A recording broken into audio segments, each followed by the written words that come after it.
I needed to get away. Work had been crushing me for months, and my personal life wasn't much better. A week off the grid in a remote Montana cabin sounded like exactly what I needed. No emails, no calls, no distractions, just me, the trees, and the quiet. I found the cabin through an old listing. It wasn't advertised on major rental sites. Just a short description. Small off-grid cabin for rent. No electricity. No running water. Private. I emailed the owner, and within a day, I had the address and instructions to pick up the key from a lockbox near the door. The drive took me deep into the mountains. The paved roads gave way to gravel, then dirt. Tall pines lined both sides of the road, and by the time I reached the cabin, the sun was dipping below the tree line. It was exactly as described, small, rustic, isolated. A single-room structure with a wood stove, a cot, and a few cabinets. There was a stack of firewood outside, a rusted axe leaning against the porch railing, and nothing but trees in every direction. Perfect. I unlocked the door, stepped inside, and took a deep breath. The air smelled of old wood and dust. I set down my bag, lit a lantern, and started a fire in the stove. The temperature was already dropping, and the idea of being out here in total darkness was unsettling. As I settled in, I reminded myself why I came here, to clear my head. But as the first night closed in, I couldn't shake the feeling of being watched. The first few hours were peaceful. The fire crackled in the stove, and the quiet was absolute. No distant hum of cars, no city noise, just the occasional rustle of leaves in the wind. I lay on the cot, staring at the wooden ceiling, thinking about nothing in particular. Then I heard it. A faint sound outside. A step on dry leaves. I held my breath, listening. Maybe it was a deer or a raccoon or the wind shifting branches. But then it came again. A slow, deliberate crunch of leaves. Someone was walking outside. I sat up, heart pounding. I reached for the flashlight on the nightstand and aimed it at the window. The trees swayed in the wind, shadows stretching across the clearing. Nothing. Still, the uneasy feeling didn't leave. I convinced myself it was just my mind playing tricks on me, turned off the light, and lay back down. Sleep didn't come easy. I spent the next day hiking.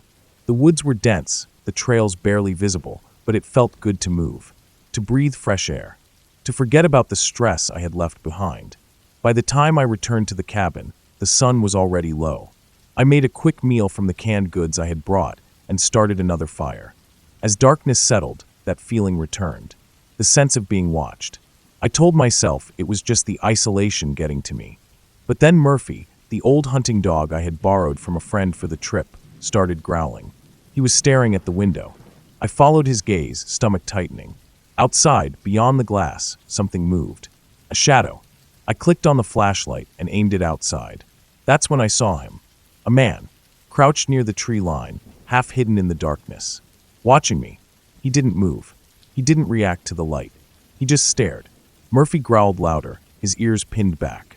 My mind raced. Who the hell was this? A lost hiker? A hunter? Or someone who had been out here long before I arrived?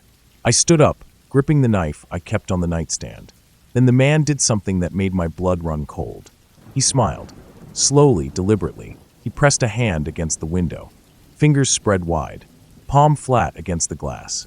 I bolted for the door, grabbed my keys, and ran to my truck.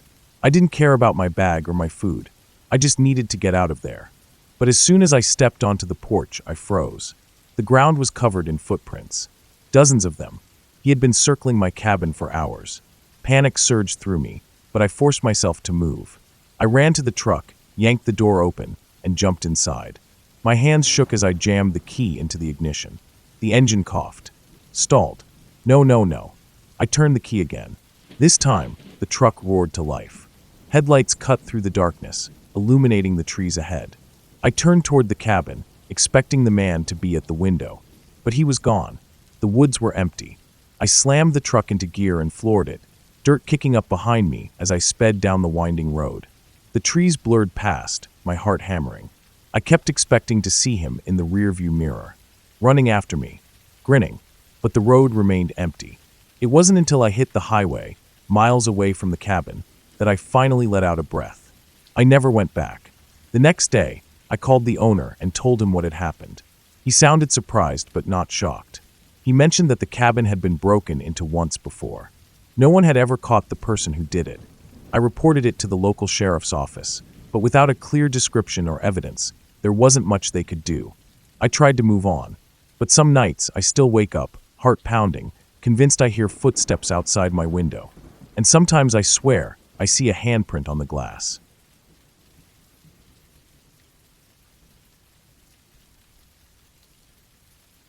The drive up to my uncle's cabin had always been something I looked forward to. The long stretches of empty road cutting through the dense forests of northwestern Maine made me feel like I was traveling to a different world, far from the noise and clutter of everyday life. That fall of 2017, I was tasked with driving my grandfather up to visit my uncle and aunt for the season. I was 16 at the time, still in that stage of life where I wasn't fully independent, but old enough to feel responsible for things. It was a long drive, the kind that leaves you staring at the road in a trance until you snap out of it and realize you don't even remember the last few miles. My grandfather, quiet as ever, sat beside me, looking out at the trees as they passed by. He never was much of a talker, and I didn't mind the silence.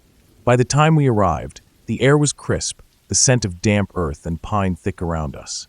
My uncle's cabin sat nestled in the woods, the kind of place that looked like it had been there forever, weathered wood and a sagging roof, but sturdy. A smaller camper sat a little deeper into the woods, separated from the main cabin by a short trail. That was where I'd be sleeping. It wasn't my first time staying there, and I didn't mind. The camper was comfortable enough, even if it was a little isolated. That first evening passed like any other visit. My aunt made a hearty meal, something with venison and potatoes that warmed me up after the long drive. We sat around talking, my grandfather sharing stories in his usual slow, deliberate way. The fire crackled in the old stove, casting flickering shadows on the log walls. It felt safe, familiar. When it was time to turn in, I grabbed my flashlight and made my way out to the camper. The walk wasn't far, maybe 100 yards, but the trees pressed in on either side of the narrow path, the darkness between them absolute.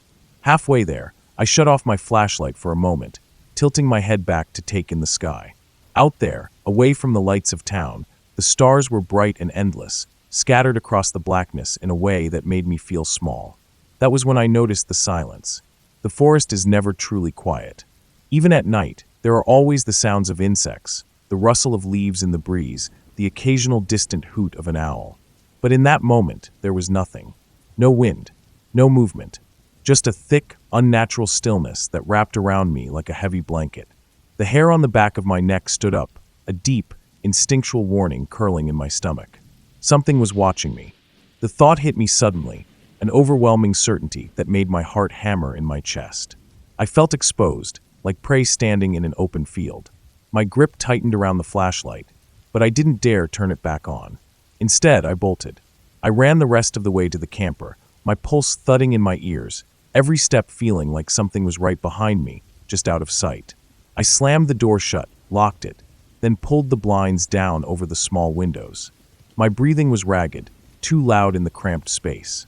I told myself I was being ridiculous, that my imagination had gotten the best of me. But no matter how much I tried to rationalize it, the feeling of being watched never fully left. That night, sleep didn't come easy. Every time I started to drift off, I'd hear something outside. Faint rustling, soft, deliberate footsteps circling the camper. I told myself it was just animals, maybe deer moving through the brush. But something about the way they moved felt wrong. Too slow, too careful, like they knew I was inside. By morning, the world seemed normal again. The sun filtered through the trees, birds chirped, and the scent of breakfast cooking in the cabin drifted through the air. I considered telling my grandfather about what had happened, but I knew how he'd react. He'd give me a slow, measuring look, then dismiss it as city nerves. So I let it go.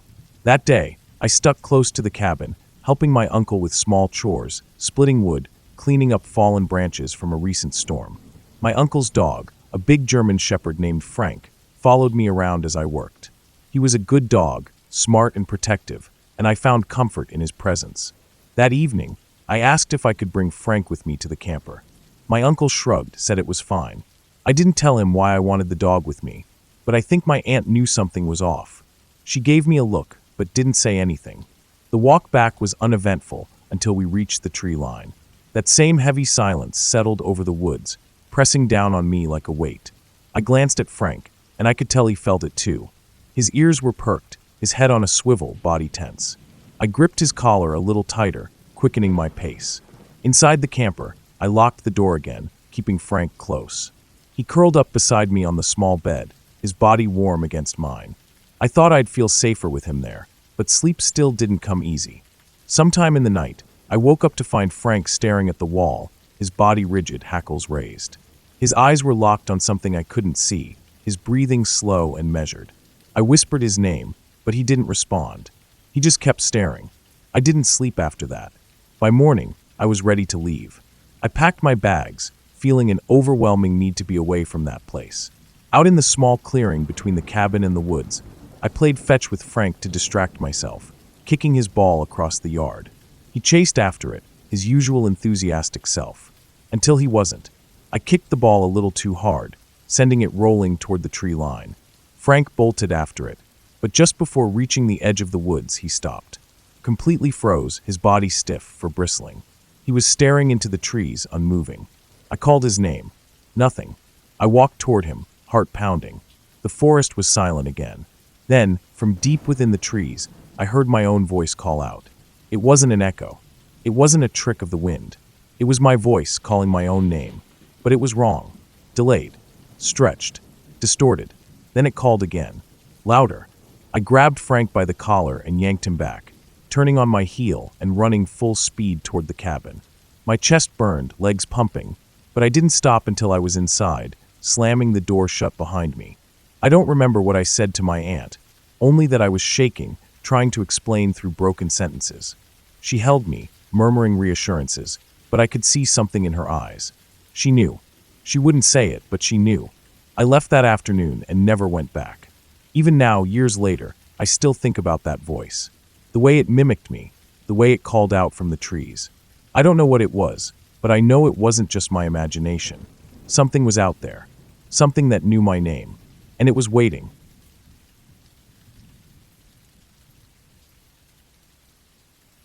I don't know how to tell this story without reliving it. Every time I think back to that night, my stomach knots up, and I feel my pulse hammering in my throat like I'm still sitting there, frozen, staring into that black abyss of the past. I've told this story before, but never in full detail, and even now, I don't know if I want to write it all down. Some things are better left buried.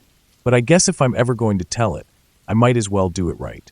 My parents built our cabin in the northern White Mountains of Arizona before I was even born. It wasn't much, just a simple wooden place tucked away in a thick patch of trees, a couple of bedrooms, a loft, and a wide-open porch that overlooked the surrounding fields.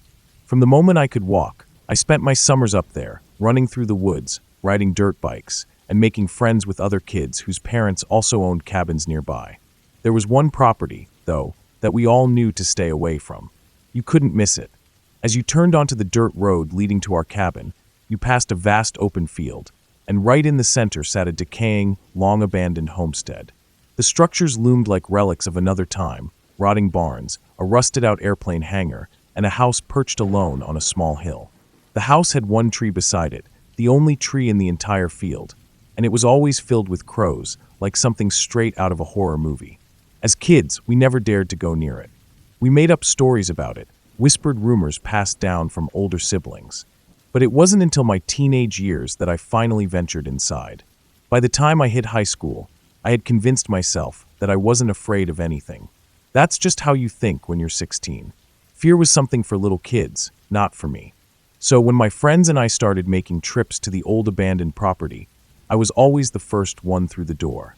The place was eerie as hell, but nothing outright terrifying. Just a forgotten place left to rot. The green workshop had old tools and rusted machinery scattered around. The airplane hangar was filled with broken crates and scrap metal, and the tractor barn had long since collapsed, leaving only skeletal beams standing against the sky. But then I found something. In one of the workshop drawers, I came across a notebook, a Jar Jar Binks notebook. I almost laughed at how absurd it was, until I flipped it open and saw my own handwriting inside. It was my notebook, one I had as a little kid.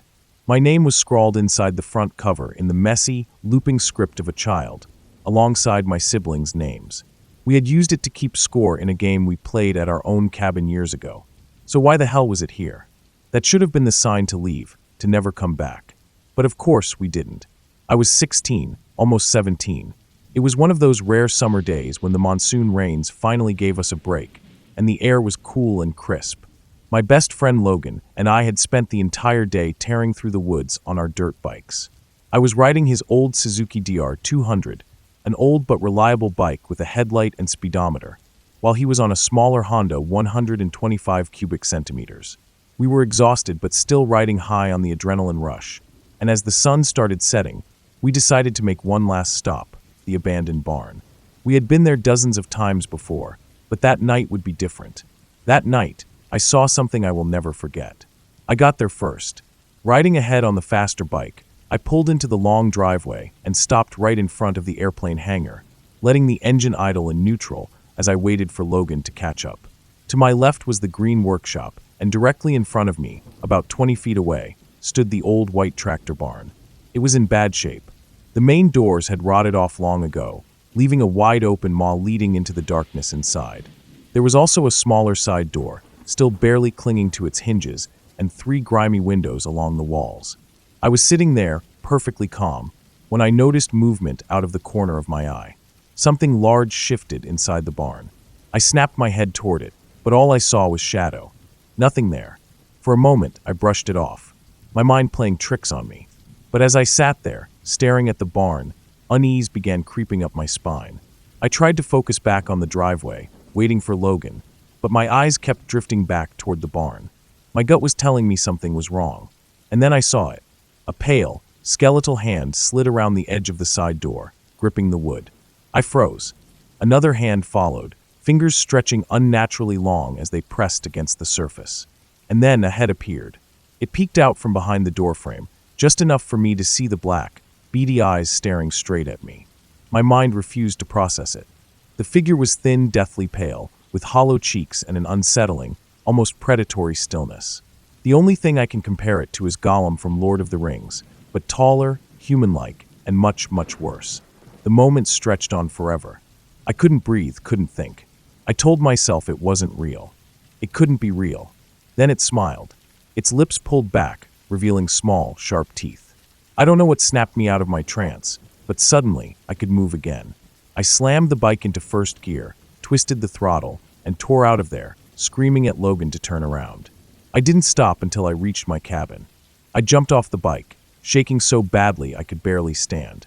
Logan pulled in right behind me, his face pale. Before I could say a word, he spoke first. "Dude," he gasped. I saw it too. He had turned the bike around at the side of the barn, and as he glanced toward the window, he saw the same black eyes staring at him. We never went back to that property again. Years later, the land was bought, and most of the old structures were torn down, including the tractor barn. I don't know what happened to whatever lived there, and I don't want to know.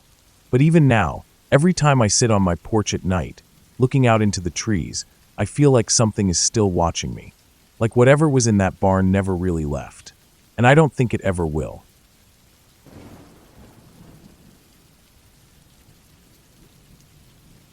We had been coming up to the cabin for years.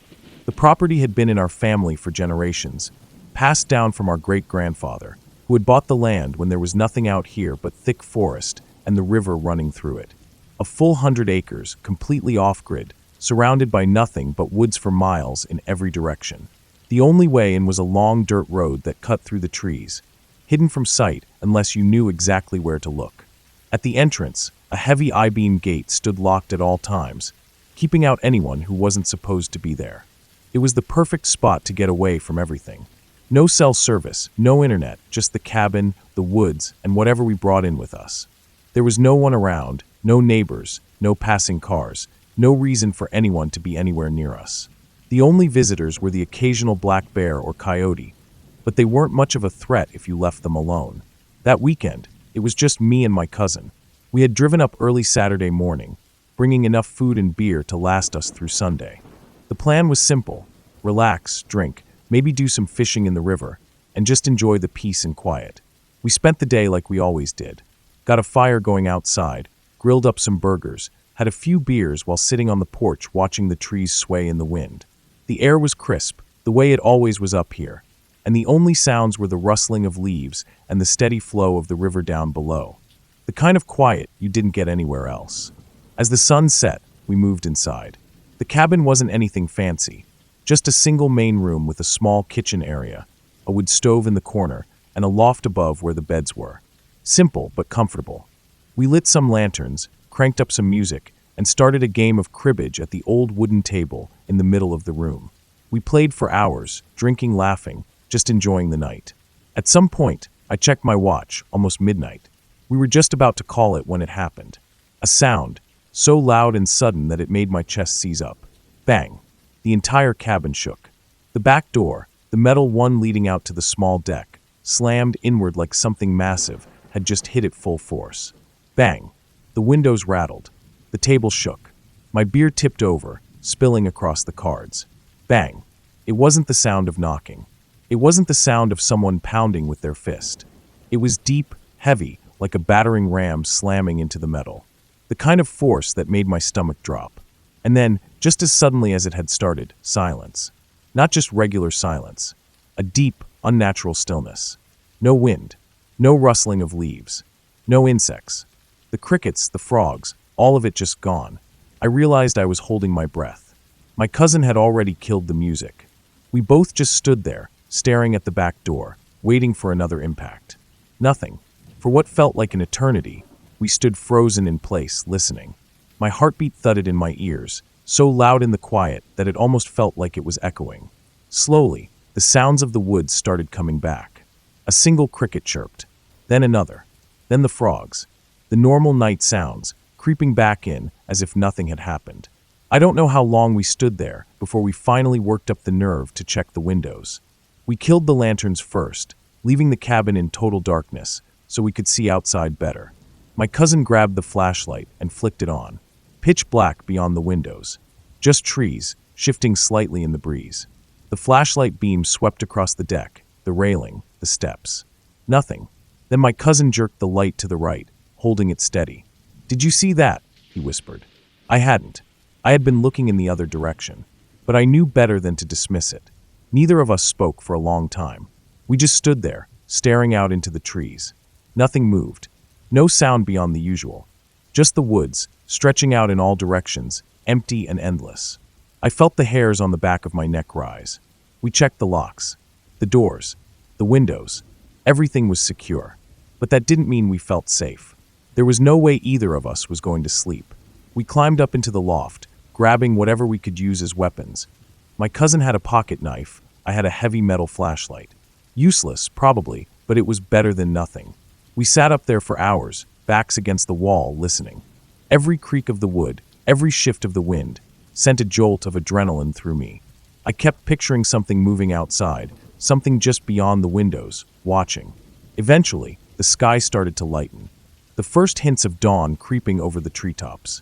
The moment there was enough daylight to see, we climbed down, still feeling on edge. The first thing we checked was the back door. There was a dent in the metal. A deep one. The door jamb was cracked, split where the force of the impact had stressed it. We stepped out onto the deck, scanning the ground. The dirt around the steps was undisturbed. No footprints. No sign that anything had been there at all. But something had. Something strong enough to nearly cave in a metal door. We didn't stay long. We packed up our stuff in record time, throwing everything into the truck and locking up behind us. As we drove down the long dirt road toward the gate, I kept glancing in the mirrors, half expecting to see something step out onto the path behind us. We didn't talk much on the drive back. What was there to say? A bear wouldn't have done that. A coyote sure as hell wouldn't have. And no person should have been out there. There was no way in without knowing the road, no way past the gate without cutting through miles of thick woods. We still don't know what happened that night. When we told the rest of the family, they all had the same reaction. Uneasy, nervous laughter, like they didn't want to believe it. The door had to be replaced. The jamb had to be reinforced. We haven't been back to the cabin since. Maybe we will someday, but not at night.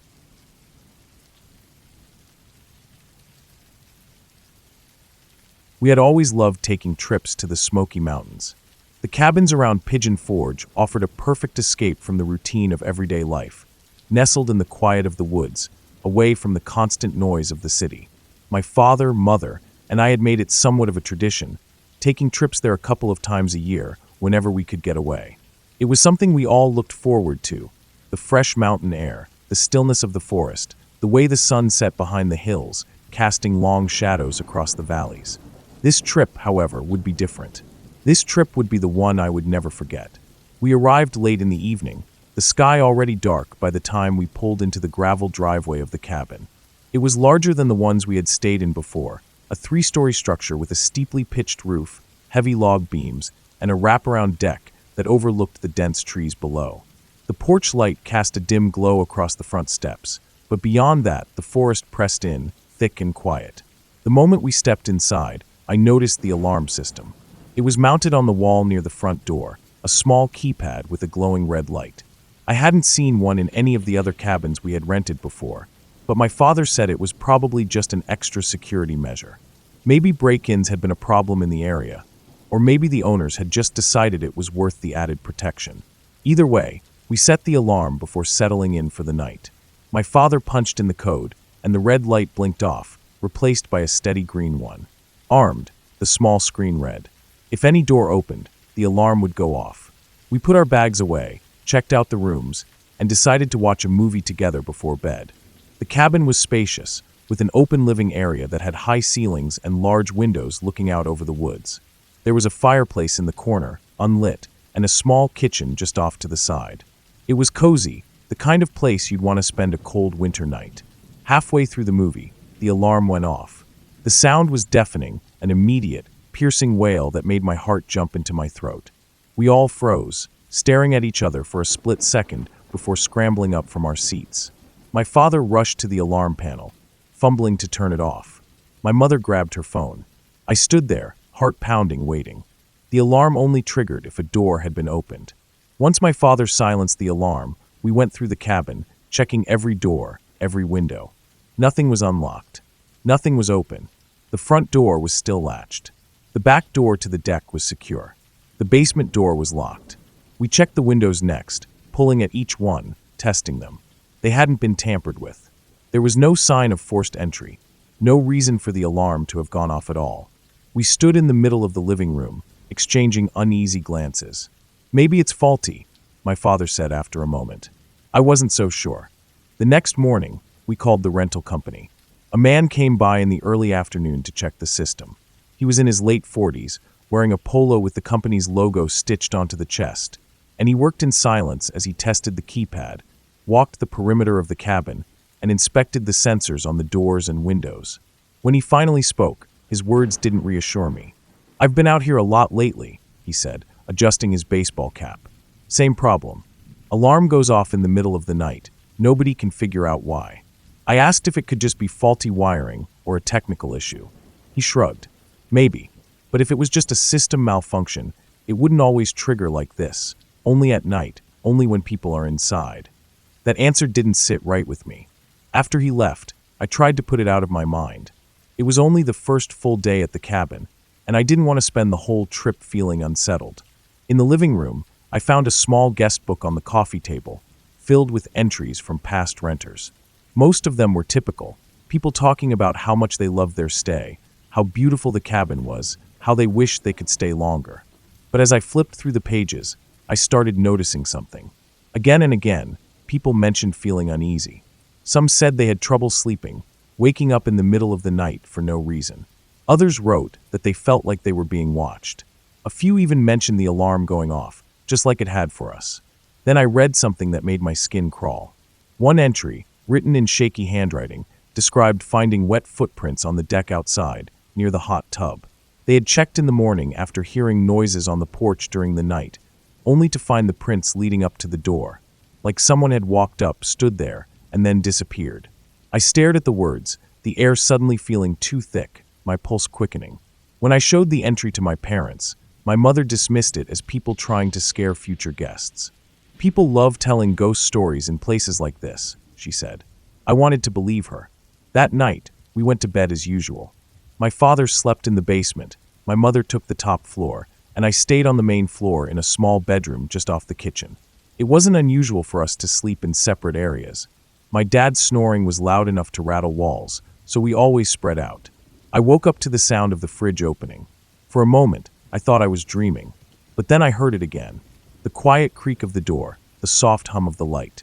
From where I lay, I could see the glow seeping under my bedroom door, a bright white strip against the dark floor. Then the fridge door closed. Opened again. Closed. I stared at the light, waiting for it to stop. My first thought was that my mother was grabbing a late-night snack, but something about the way the door kept opening and closing made my stomach twist. I didn't move. The light flickered, as if someone was shifting in front of it. Then I heard footsteps. Slow, deliberate. Moving away from the kitchen. Towards the stairs. The sound stopped at the base of the staircase. For a long moment, there was silence.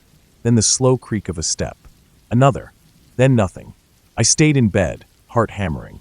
I don't know how long I lay there before exhaustion overtook my fear, and I drifted back to sleep. The next morning, I asked my mother what she had been looking for in the fridge the night before. She frowned. "I thought that was you." My blood ran cold. She told me she had woken up around 2 a.m. and had seen me standing at the top of the stairs. She assumed I had been sleepwalking. Said I had just stood there, looking at her, before turning and heading back downstairs. Except I had never left my room. We spent the rest of the trip staying close together, locking every door, double-checking the alarm. Nothing else happened, but I never shook the feeling that something had been there that night. A few months later, my father tried to book the same cabin again. It had been taken off the rental market. He did some digging. Turns out, we weren't the only ones who had left early. The complaints had piled up, guests feeling watched, hearing noises, alarms going off for no reason. Some had even packed up and left in the middle of the night. I don't know what was in that cabin. I just know I never want to go back.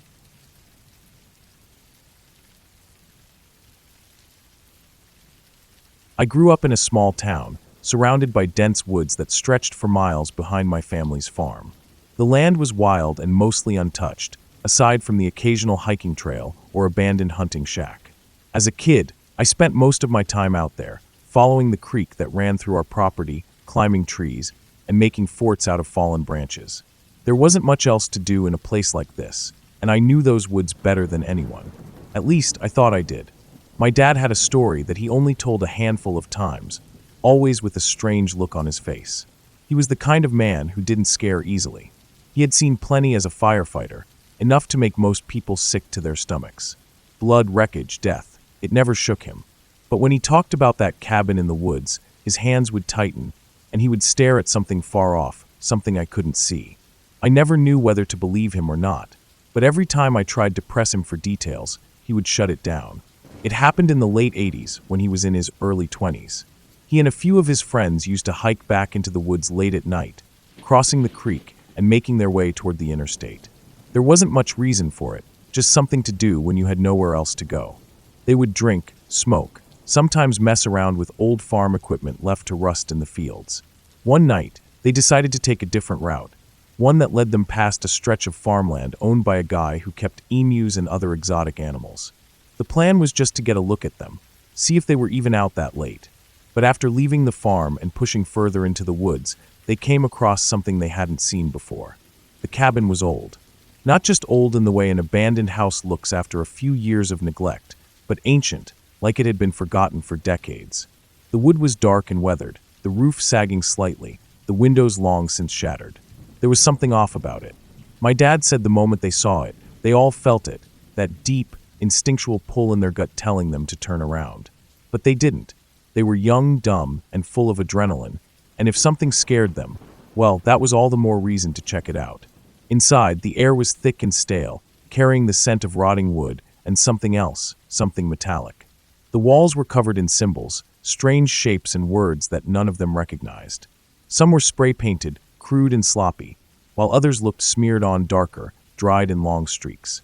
My dad had seen enough blood in his life to know what he was looking at. The main floor was small, just a kitchen and a living area, both empty except for a few broken pieces of furniture. But at the back of the house, a staircase led up to a second floor. The steps were narrow, so tight that their shoulders brushed the walls as they climbed. The stairs went straight up, stopped at a landing, then turned sharply to the right, blocking their view of what was ahead. My dad said it was the first time in his life he had ever felt real, physical dread. It sat in his stomach like a heavy stone, growing worse with every step. The attic was worse. Chains hung from the walls, thick metal restraints bolted into the wooden beams. The floor was covered in stains, dark and soaked deep into the wood. The walls were the same, symbols scratched into the surface, overlapping in chaotic layers. A single circular window sat at the far end of the room, its glass smeared with dirt and grime. They didn't say a word, just stood there, taking it all in. Then they heard it. A sound coming from the stairs. Not creaking, not settling wood, but something deliberate. A clicking, almost like the sound of heels on hardwood, moving fast. It came up the steps behind them, each footfall heavy and sharp. My dad turned, expecting to see someone standing at the top of the stairs. But there was nothing. They ran, racing down the stairs, bursting through the door. They didn't stop until they were deep in the woods, panting, hands on their knees, trying to catch their breath. No one spoke for a long time, but eventually they laughed it off. Just their minds playing tricks on them, the fear getting to them. But when they turned to leave, something was wrong. They tried to walk away from the cabin, using a compass to make sure they were heading east. But somehow, they ended up back at the front door. Again and again, no matter what direction they took, they always ended up standing in front of that house. My dad swore they tried at least 10 times, changing routes, adjusting their bearings, but it didn't matter. The house was always there. Then one of them got sick. He doubled over, clutching his stomach, his face pale and slick with sweat. He mumbled something about feeling dizzy, about the air being thick, like it was pressing in on him. That's when he looked up. In the circular window of the attic, something stood there. A woman, tall, thin, her features blurred, her eyes dark. She shifted slightly, moving with an unnatural stillness before turning away, vanishing from view. That was it. They ran, sprinting through the woods, not caring about direction, just trying to get as far away as possible. They didn't stop until they hit the interstate, nearly 3 miles from where they had started. My dad's cousin swore he saw something following them, a shape moving through the trees, but no one else turned to look. They made it home, breathless, soaked in sweat, feeling something just behind them the entire way. That night, my dad's cousin got up to get a glass of water. When he reached the kitchen, he froze. Outside, near the edge of the woods, something stood there, just barely visible in the moonlight. The same shape, the same dark eyes. Watching. They never went back. 5 years later, curiosity got the better of them, and they hiked back out to see if the house was still standing. It wasn't. The entire structure had collapsed, nothing left but a pile of rotting wood and debris. They never figured out what happened that night, and they didn't want to. My dad still refuses to talk about it, even now. Whatever was in that house, whatever they saw, it was real enough to scare the hell out of a man who didn't scare easily. I don't know what to make of it. Maybe it was just the dark, their minds playing tricks on them. Maybe it was something else. But every time I walk past the tree line behind our farm, I feel it, that heavy, suffocating presence. Like something is watching, waiting.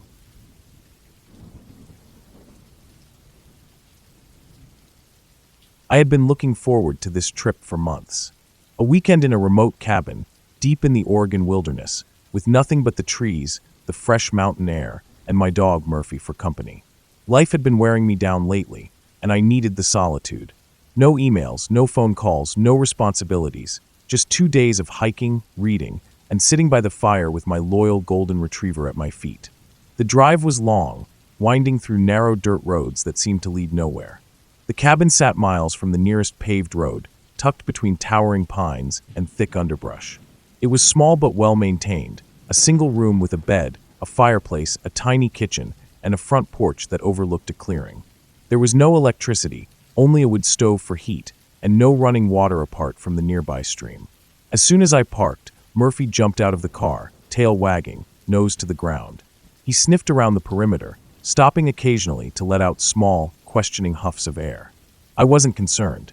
The area was teeming with wildlife, deer, raccoons, maybe even the occasional bear. The first night passed peacefully. I lit a fire, cooked a simple meal on the propane stove, and let Murphy curl up at my feet as I read by flashlight. The silence was absolute, broken only by the occasional rustling of branches outside. It was perfect. I had no idea how quickly that sense of peace would be shattered. It had snowed lightly overnight, a soft dusting that covered the ground in a crisp white blanket. When I stepped onto the porch in the morning, coffee in hand, I noticed the footprints immediately. They weren't mine, and they weren't Murphy's. A single set of tracks led from the tree line to the edge of the porch. Deep, well-defined impressions in the snow, spaced out in long, deliberate strides. Someone had walked up to my cabin in the night. And then nothing. The footprints simply stopped at the edge of the porch. There were no return tracks, no signs of movement away from the cabin. It was as if whoever had left them had simply vanished into thin air. I felt my stomach tighten. Murphy was sniffing the footprints, his ears perked, tail still. I stepped off the porch and followed the tracks back toward the woods. They started from deep within the trees, as if someone had been standing there for a long time before deciding to approach. I called out, my voice feeling strangely small in the vastness of the forest. "Hello." Nothing. Only the quiet creaking of trees in the wind. A dozen rational explanations ran through my mind. Maybe a hiker had wandered by, curious about the cabin. Maybe a hunter had gotten lost and come looking for shelter. But why would they walk up to the porch and not leave? And why hadn't Murphy alerted me last night? I pushed the thoughts aside. There was no immediate danger. I told myself I was being paranoid. But I locked the cabin door when I went back inside. That evening, I built a fire, trying to shake the unease creeping into my thoughts. Murphy was restless, pacing near the door, staring at the window. I chalked it up to his reaction to my own nervousness. Dogs pick up on that kind of thing. By nightfall, the wind had picked up, whistling through the trees. The temperature dropped sharply, and the cabin felt smaller, more isolated. I sat in the flickering firelight, trying to focus on my book. Then, just past midnight, Murphy let out a low, guttural growl. I sat up straight. He was facing the door, body stiff, his lips slightly curled. The growl wasn't his usual playful grumble. It was something deeper, something warning. I listened, and then I heard it. A soft crunching sound. Footsteps on snow. Slow, deliberate, moving toward the cabin. My heart pounded in my chest. I grabbed the flashlight and aimed it at the window, expecting to see something. But there was nothing there. Just the dark woods, the snow-covered clearing, the empty porch. The footsteps had stopped. Murphy was still growling, his eyes locked on something I couldn't see. I stood up, pulse hammering. I grabbed the heavy flashlight, my only real weapon besides the kitchen knife in the drawer. I moved toward the door and pressed my ear against it. Silence. I debated what to do. If I opened the door, would I find someone standing there? Or worse, nothing at all. I barely slept that night. I kept the flashlight by my side, listening for any sound, any movement outside. Murphy stayed close, his body warm against my legs, but he remained on edge, ears twitching at every little noise. When dawn finally broke, I opened the door and stepped onto the porch, breath fogging in the cold air. The footprints were back. A new set. They led up to the porch, stopping at the exact same place as before. Deep, clear impressions in the snow. But again, no return tracks.